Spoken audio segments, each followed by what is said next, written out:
I'm going to take my fourth quarter exam in AP Geography and Biography. Marco Polo in the Ocean of Truth. What are the characteristics of Kublai? Number 1. What are the characteristics of Kublai Khan that Marco Polo admires so much? This is what he admires. I guess that he not only cares for, beauty of his own palace, like he do not only care for the beauty of his palace, but also for his people. Cause look, he give foods and grains and wheat for the needy. He's not a selfish king. He's a king who thinks about his people and country, not the one who thinks only about himself. And not only about himself. And also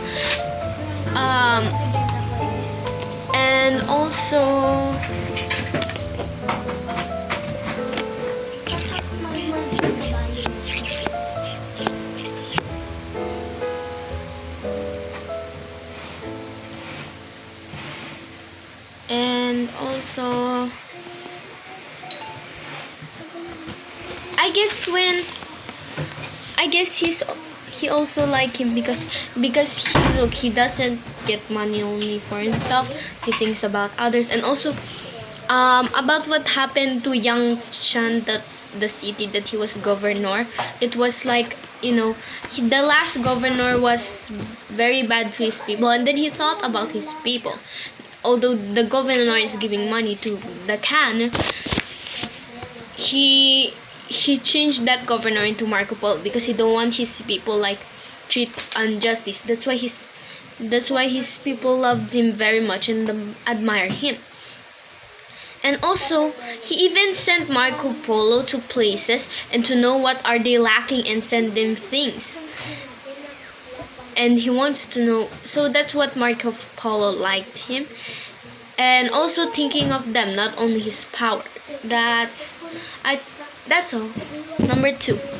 How did they convince the Khan to let the Polos return to Venice? I'll tell the story. At first, the father and Niccolo and Maffeo talked about this with Marco Polo. They said they're getting old. They want to go back to Venice, although they're very happy here in Cathay.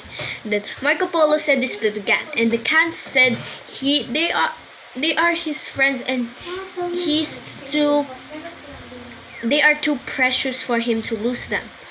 And then this next time that they asked him to go with Lady Cocachin because the Queen Balgona died, they asked Khan so that they may go with Lady Cocachin. The Khan said never to bring this conversation before. But then there comes a day when Lady Cocachin was the procession to Persia was cut and they have to go by sea. So Marco Polo was tracing, and then Khan said, "It is only a little years before I join my ancestors. Why won't you go and come with Lady Cocachin? I know you are great friends, but you should go before anything bad happened to you," like that. So they didn't really convince him, but he is the one, I guess.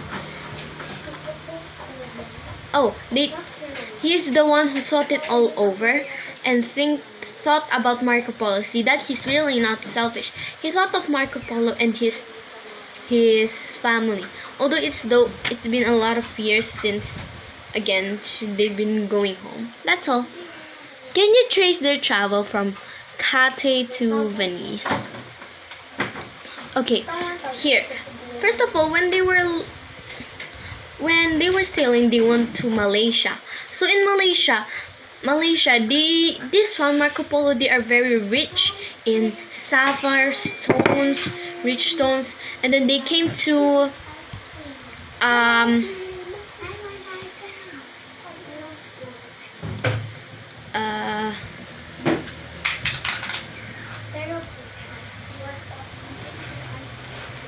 they came to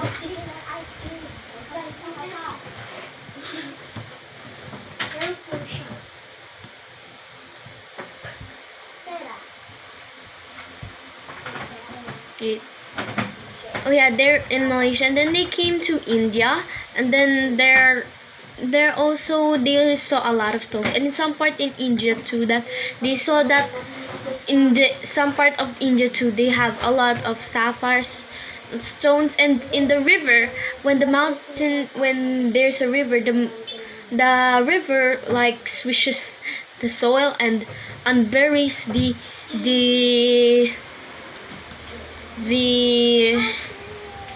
the jewels. That's what made them rich. And also some part of there that the largest ruby has ever been seen, and the king would not allow it to sell to anybody.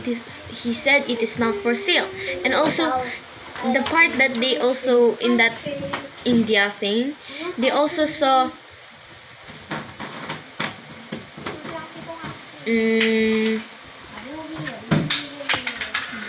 hear the story for the wrong. And then after from India, they went to the Persian Gulf. Yeah, Persian Gulf, which they onboarded Lady Kokachin, and she married to the son of the king, because the king already died. And then Marco Polo and his family went back to Venice. That's all. What happened to the last years of Marco Polo? The last years, I guess the last chapter, I guess when they went there to Venice, the stray dogs were barking at them. Then they told the story to the people, although some were thinking that it is too good to be true. And then he said all of them is true. If he hadn't told you half of it, he hadn't told you the whole of it, he just told you one half of it. I mean, just one part of it. And then Marco Polo also, and then some of high position make Marco Polo the gentleman of their like some armada or their ships, the warships, gallery ships, like that, because their enemy is attacking, so they need Marco Polo to lead them. So Marco Polo lead him at the first battle at Sunday till dawn. They won the battle, and there were they got 10 of their enemies alive, and 2 of them even forced to be on their side. When they were fighting, 16 of the ships were gone, and then the next day the 16 of the ships they weren't gone, and they were full armed. And the Marco Polo and his ships were armed because the battle just had ended. Then he just had started, and then they were captured, and then they were captured, and they were captured, and there were 7,000 prisoners, and one of it was Marco Polo. And their enemies knew Marco Polo's fame, so they did not put him into harsh things. So, but they put him to like prisoners. They only got cells because some of the prisoners were starved to death. They were like spanked, like, you know, they were using latigos, and then yeah, there. And then he met a friend there called Rushdishano. They became good friends with the other cell. And then he told Rushdishano about the journey to Canada, and then he said, "Why won't you write it?" He said, and then Marco Polo said, "'Cause my notes are in Venice." And then, "Why won't we write it all over again?" But how? I don't even remember it. And then Rushdishano wrote a letter to his family to bring the notes. And then there was a package, and then it was given to them. And then Marco Polo said, "Let me study this first before I say it to you again." And then when he was ready, he said, there Rushdishano and the other cell workers with a pen and papers. And then he said, "Let us start first with a prologue. Let us be like this." I guess I'm not really correct, but I could say, the words that I'm going to say is not really correct, but this is what it also means. There are all great kings, queens, and dukes, and greatest lands, but this book that I'm going to tell you is going to show the most greatest king that has the greatest like heart and heart and city. And then that's all. And then that's what he said. And then he after that he told them. Then after that they were set free. Rusticiano was back to his town called Pisa, and then his book was sold. Everyone who believed him with their whole heart, and everyone who did not believe him, he said that they were shut. Their minds are shut, and I will never win them, like that. And then when he was sick at the age of 76, I guess, yeah, they said, confess that this is all a hoax, like that. That confess now that it is all a lie. And then he said, again, I will tell you that it is all true. Even the one I told you, that's not all what I seen. It is all true, all about Kublai Khan. And then he died saying those words. And there were a lot of copies of it, and that's all. Number 5. Describe Isaac as a child and his family. Okay, Isaac is small for the age of 12. It was written there. And also there was his mother, and then his father died 3 months after he was born. And that was 6 months after he was married to his mother. So his mother married a new husband, and it is a minister. Then she was born to marry his sister, and Isaac has to stay in the house because it is he inherit that house from his father. He is only 8 years old. Mary is, I don't know, maybe 4. And then there goes, and then she bear again to their next son called Benjamin. He is only 2 years old. And then when the minister died,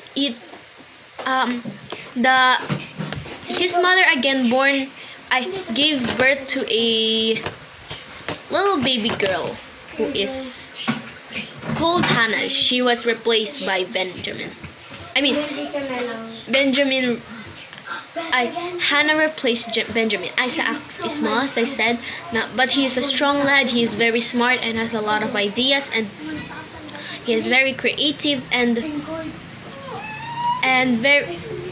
he has a talented hands against and very smart, and has a large appetite, by what I can say from eating Dorothy's pie, and what happened when he just eat milk and small food when he went to the Clark's home. That's all. Number 6. Please retell the story of the chapter. Comment. Okay, so Isaac was reading his Latin. So he Latin, but there was a book that distracted him. It was given by the brother of Mr. Clark's, and it was given to Isaac. So when he touched the book and opened its contents, he could not put down the book. He left his Latin. Then he saw how to make water clock. The contents. He went to the contents in the chapter of make machines, like that, and then he saw how to make a water clock. And then he saw a lantern floating in the sky, and he said, I'll make this first before the water clock. And then he heard the low whistling sound outside. It was Critchley, and the Critchley said, come here, it is so windy, let's go and fly my kite. And then Isaac went down without hesitating and left his Latin on the floor. So when he went, Critchley said, and then Critchley said, let's go fly my kite. And then Isaac said, I have a great idea. Why won't we do some lanterns and put some lights in it and connect it with your kite? And then Critchley said, Critchley wasn't surprised at his big ideas. before. But actually, in a matter of fact, he actually admired Isaac's ideas now. He said, "Why won't we do it now?" Isaac hesitated. "No, let's wait for 6 days when there is no moon, and then we could bring the moon. We could bring the moon to us, or even watch it like a comet." And then after that, after 6 days, it was ready. Isaac also made water clock. It was evening, and then he was creeping, and then he was creeping to the gardens in the forest. And then he said he remembered what his grandmother told him about the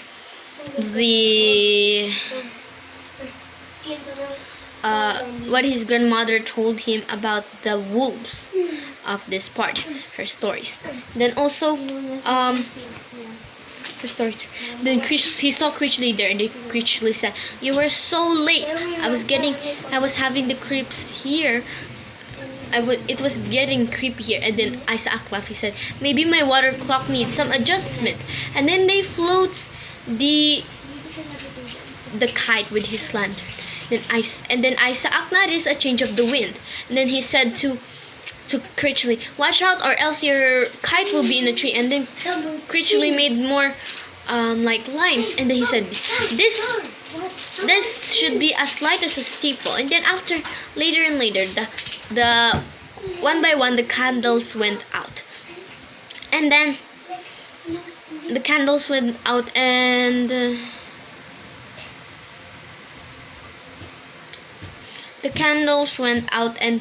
and then Isaac said, "Come on, let's go home. It is almost as good as seeing a real comet." And then Critchley also agreed. And then when morning came, Mr. Clark said to Mrs. Clark, "I knew it. Timer said he saw wait, I forgot who is it. But blah blah blah saw it already. That's this big." He spread his wide open.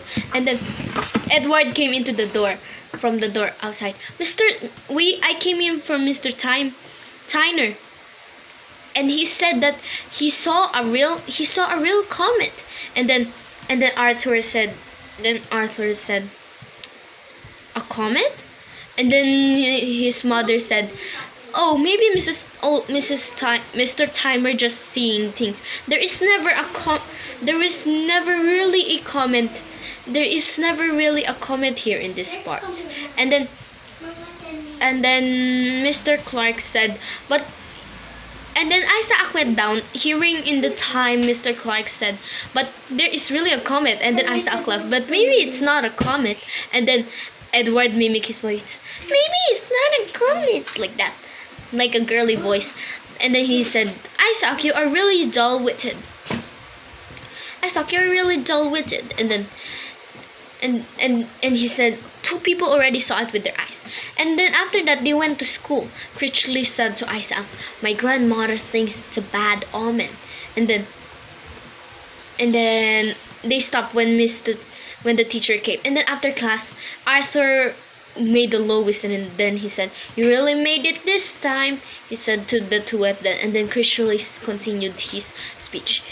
"My grandmother said it's a bad omen. When William the Conqueror went to us,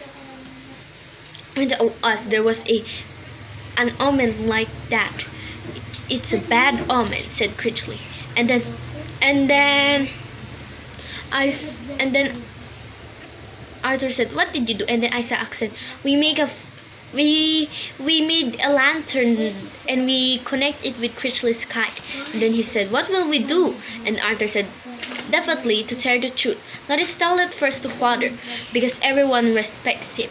And then when they tell it to Mr. Clark, he said, "You really done it this time, boys," he said like that. He said, "You should never do it again." And then he said to Isaac, "You should never run away from home, son." And he said to Critchley and Isaac, "And think what will happen if you made like instruments like that. What do you think it will affect the people?" And then they said, "Sorry," in unison. And then after that, he also said that, "I'm going to Mr. Oldtimer and tell him things, and that might spread into the town." And he also said, and later, boys, I want to see that comment. And then that's all. Number 7. What did Isaac discover about making his toy passion?